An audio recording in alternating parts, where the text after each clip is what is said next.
War is inherently destructive. But history has seen inventions so terrifyingly effective at causing suffering that the world had to collectively say enough. These are the weapons banned by Internatio. No treaties, tools of war judged too inhumane for the modern world. Let's explore the lines we won't cross. Our journey begins in the mud of the Great War, where the wind itself became a delivery system for death through poison gas. Mustard and chlorine gas caused horrific, slow deaths. The sight of soldiers scrambling for primitive masks led to the 1925 Geneva Protocol. Later, the 1993 Chemical Weapons Convention reinforced this ban, ensuring these suffocating agents would never again be used to clear a battlefield. But if gas was terrifying, invisible biological agents were even worse. Germ warfare isn't new. It dates back to ancient sieges. In 1346, during the Siege of Kaffa, diseased corpses were catapulted over city walls, marking one of the earliest uses of biological weapons.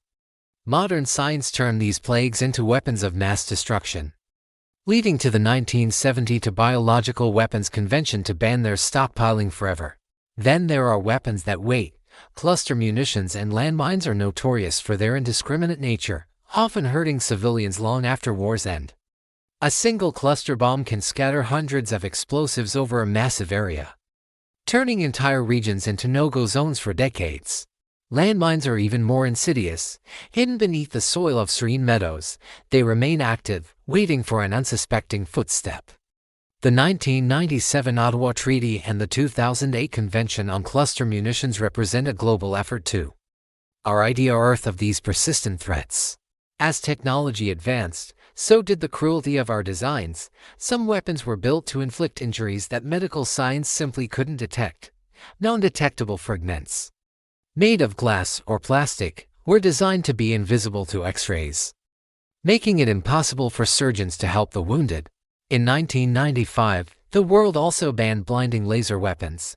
These were intended to cause permanent, incurable blindness, a fate deemed too cruel for combat. The core of these bans is the prevention of unnecessary suffering. If a weapon's only goal is to inflict agony rather than achieve a military objective, it is outlawed. But the battle for the ethics of war is never finished. As we move toward the era of AI and autonomous drones, new questions arise. Who is responsible when a machine makes a life or death decision? The next set of international treaties is likely being debated right now. The history of banned weapons shows us that even in our darkest moments, we can still choose to define a boundary for humanity. Which of these bans do you think was the most important for human history? Let us know in the comments and follow for more history.